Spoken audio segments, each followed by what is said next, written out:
Hello दोस्तों, good morning. आप लोग का स्वागत है। तो आइए, हम जो अभी तक शुरू किए थे जैन धर्म को लेके चल रहे थे, तो हमने जैन जैन धर्म में 30 क्वेश्चन कर लिया था पिछले वीडियो में। अब ये सेकंड वीडियो है जैन धर्म का और इसमें हम जैन धर्म को फिनिश करेंगे। तो 31 नंबर क्वेश्चन से हम शुरू करते हैं। तो 31 नंबर क्वेश्चन पे ध्यान दीजिएगा। निम्नलिखित में से कौन सा सबसे पूर्वकालिक जैन ग्रंथ कहलाता है? ये है, इसका सही आंसर हो जाएगा सी, 14 पूर्व। ये हो जाएगा निम्नलिखित में से कौन से पूर्वकालिक जैन ग्रंथ कहता है? इसमें से है 14 पूर्व। इसको हम पूर्वकालिक जैन ग्रंथ कहते हैं। अगला क्वेश्चन 32 नंबर देखेंगे। प्रारंभिक जैन साहित्य निम्नलिखित में से प्रारंभिक जैन साहित्य निम्नलिखित में से किस भाषा में लिखी गई है?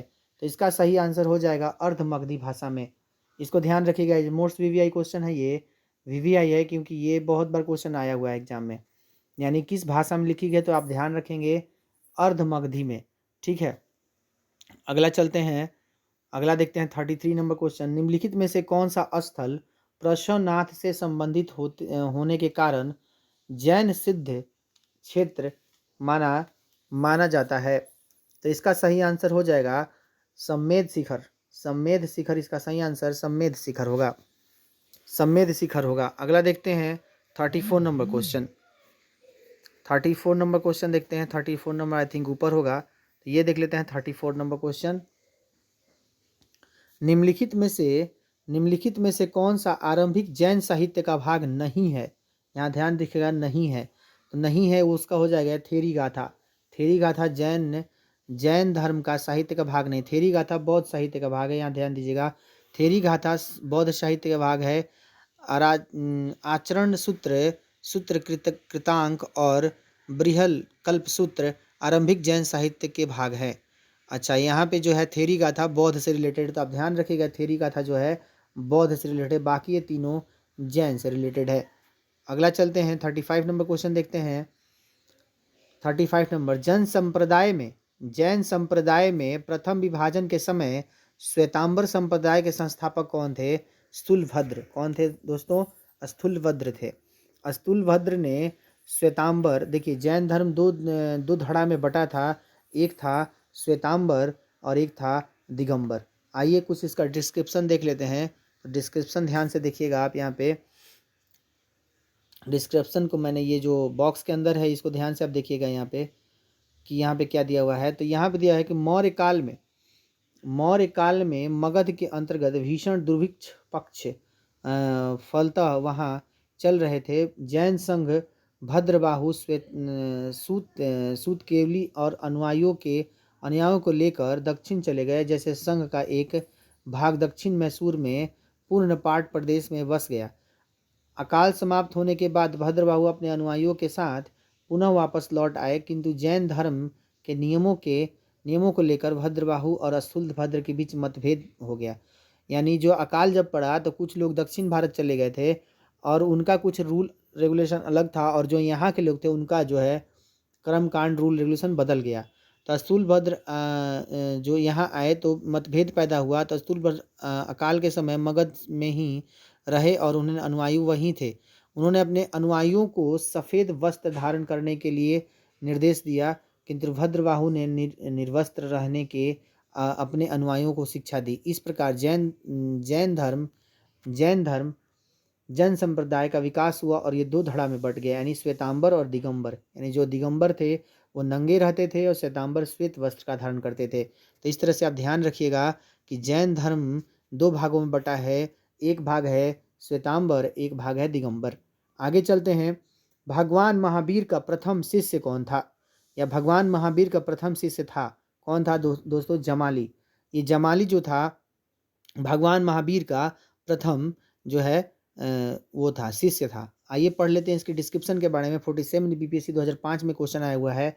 भगवान महावीर का जन्म क्षत्रिय सामंत सिद्धार्थ से यहाँ 599 ईसा पूर्व में हुआ था। उसकी पत्नी का नाम यशोदा था।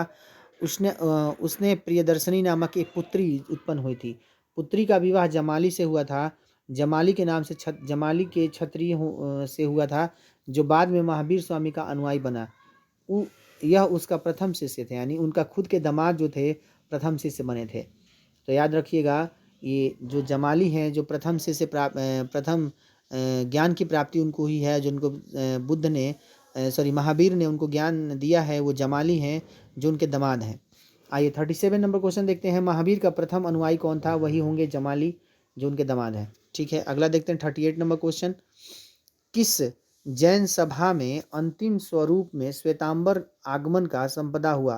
तो ये था पाटलिपुत्र। पाटलिपुत्र चंद्रगुप्त मौर्य के शासनकाल में पाटलिपुत्र प्रथम जैन सम्मेलन आयोजन हुआ। तो प्रथम जैन संगति या जैन सम्मेलन का आयोजन दोस्तों पाटलिपुत्र में हुआ है। पाटलिपुत्र जो पटना का है पाटलिपुत्र, उसी को हम पाटलिपुत्र कहते हैं। पटना में एक जगह है पाटलिपुत्र भी, आप जानते ही होंगे, पाटलिपुत्र जंक्शन भी है, तो वहाँ आप गए भी होंगे। तो इस तरह से हम देखेंगे। आइए चलते हैं 39 नंबर क्वेश्चन। 39 नंबर क्वेश्चन देखते हैं। जैन साहित्य से संबंधित निम्नलिखित कथनों को पढ़िए तथा सटीक विकल्प को चुनिए। श्वेतांबर धर्म सूत्र में 12 अंग शामिल थे। अच्छा, श्वेतांबर परंपरा के अनुसार इन अंगों का संकलन वल्लभी में आयोजित एक धर्म सभा में किया गया था। इसका सही आंसर हो जाएगा ए सही है लेकिन आर गलत है। ए सही है यानी कथन 1 सही है लेकिन कथन 2 गलत है। आइए देख लेते हैं इसके बारे में थोड़ा डिटेल। श्वेतांबर मतानुयों के प्रथम जैन संगीति को 310 ईसा पूर्व में पाटलिपुत्र में हुआ था। 12 अंगों का संकलन किया गया था, ये बात सही था। दिगंबर का मानना था कि महावीर शिक्षाएं 12 अंगों का ज्ञान लुप्त हो चुकी हैं। उन्होंने इस सभा का भाग नहीं लिया, अतः एक सही है 2 गलत है। आगे चलते हैं। 40 नंबर क्वेश्चन देखते हैं। निम्नलिखित कथनों पर विचार कीजिए। वर्धमान महावीर की माता लिच्छवी के मुख्य चेटक की पुत्री थी। दूसरा, गौतम बुद्ध की माता कोकिलीय राजवंश की राजकुमारी थी। तीसरा, 23वें तीर्थंकर पार्श्वनाथ थे। यस, 23वें तीर्थंकर पार्श्वनाथ थे, ये बात बिल्कुल सही है। और जो इसका सही आंसर हो जाएगा 2 और 3। देखिए कैसे, गौतम बुद्ध की माता कोलीय वंश की राजकुमारी थी, ये बात बिल्कुल सही है। और पार्श्वनाथ 23वें थे और 24वें तीर्थंकर महावीर हुए थे। तो इस तरह से आप ध्यान रखिएगा, इसमें 2 बात सही है। वर्धमान महावीर की माता लिच्छवी की चेटक की पुत्री थी, बिल्कुल गलत बात है। वर्धमान महावीर की माता त्रिशिला या विदेशी वैशाली की लिच्छवी कुल की चेटक की बहन थी। आइए 41 देखते हैं। 41 नंबर क्वेश्चन। 41 नंबर, प्राचीन जैन धर्म के संबंध में निम्नलिखित कथनों में से कौन सा एक सही है? तो ये सही है। प्रथम शतक ईसा पूर्व में जैन धर्म को कलिंग राजा के खारवेल को समर्थन मिला था। इसमें कलिंग राजा खारवेल को समर्थन मिला था, तो ये ध्यान रखिएगा। ठीक है, अगला 42 नंबर क्वेश्चन देखते हैं दोस्तों। निम्नलिखित कथनों पर कौन सा कथन जैन सिद्धांतों के अनुरूप है? तो इसका सही है, कर्म को विनिष्ट करने का सुनिश्चित मार्ग तत्पश्चात है। प्रत्येक वस्तु में, चाहे वह सूक्ष्म कण हो या आत्मा हो, कण आत्मा का विनाशक और आवश्यक इनका अंत करता है। इसका सही आंसर तीनों हो जाएगा, तीनों बिल्कुल सही है। तो इस तरह से तीनों सही होगा। आइए अब देख लेते हैं अगला क्वेश्चन। 43, समाधि मरण किस दर्शन से संबंधित है? तो ये जैन दर्शन से संबंधित है। जैन के जितने भी अनुयायी या फॉलोअर होते हैं वो समाधि लेते हैं दोस्तों। जैन का ये रूल ही है समाधि लेना। आगे देखते हैं 44 नंबर क्वेश्चन। निम्नलिखित में से कथनों पर विचार कीजिए। दक्षिण भारत में इक्ष्वाकु शासक बौद्ध मत के विरोधात्मक थे। पूर्वी भारत में पाल शासक बौद्ध मत से समर्थक थे। इसका सही आंसर 2 हो जाएगा। पूर्वी भारत के पाल शासक बौद्ध मत के समर्थक थे। ठीक है, आगे चलते हैं। 45 नंबर, आजीवक संप्रदाय के संस्थापक कौन थे?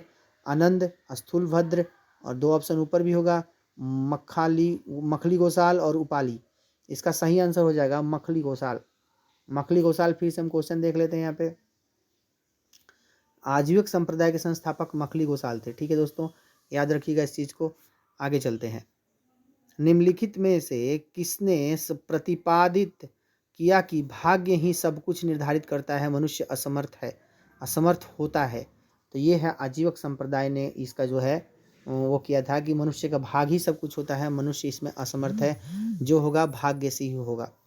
आइए आगे चलते। 47 नंबर, संप्रदाय जो नियति की अटकलता में विश्वास करता है वो है आजीवक। ठीक है, आगे देखते हैं 48 नंबर। सूची और सूची वन को सूची 2 से मिलाना है। तो यहाँ देखते हैं, यहाँ इसका डिस्क्रिप्शन देख लेते हैं, उसमें क्लियर हो जाएगा। लकुलिश जो है पशुपत का है, नागार्जुन शून्यवाद का है, भद्रबाहु जैन का है, गौशाल आजीवक का है। ठीक है, तो इस तरह से ये हो गया। अगला देखते हैं 49। बराबर की गुफाओं का उपयोग किसने आश्रय गृह के रूप में किया था? आजीवकों ने जो है आश्रय गृह के रूप में इसका उपयोग किया था। आगे देखते हैं, उत्तर प्रदेश में बौद्ध एवं जैनियों दोनों की प्रसिद्ध तीर्थस्थल है कौशाम्बी में। कहाँ है दोस्तों? कौशाम्बी में, ध्यान रखिएगा, कौशाम्बी में है। आइए 41 देखते हैं।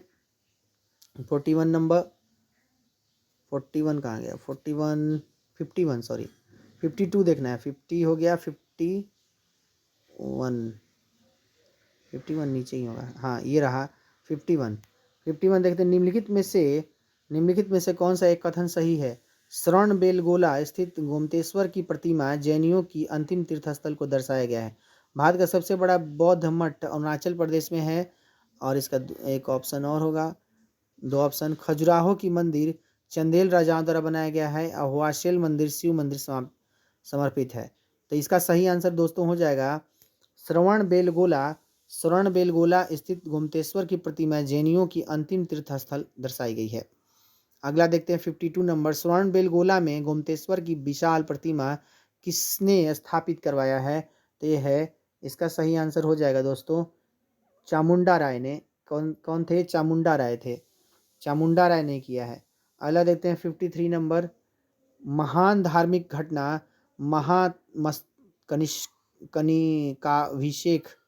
महामस्तकाभिषेक निम्नलिखित में से किससे संबंधित है?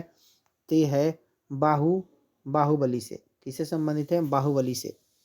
अगला देखते हैं। अगला खत्म हो गया दोस्तों, तो जैन धर्म इस तरह से समाप्त हुआ। अब हम आगे पढ़ेंगे शैव तथा भागवत धर्म। इसका हम जो है इसको आगे अगले स्लाइड में पढ़ेंगे, अगली वीडियो में।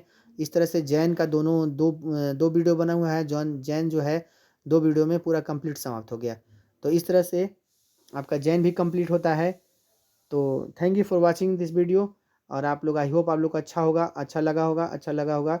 तो हमें सब्सक्राइब और कमेंट कीजिएगा और लाइक कीजिएगा, ताकि हमें और मोटिवेशन मिले और मैं इस तरह से और आपके लिए वीडियो बना सकूँ। Thank you for watching. Thanks for watching.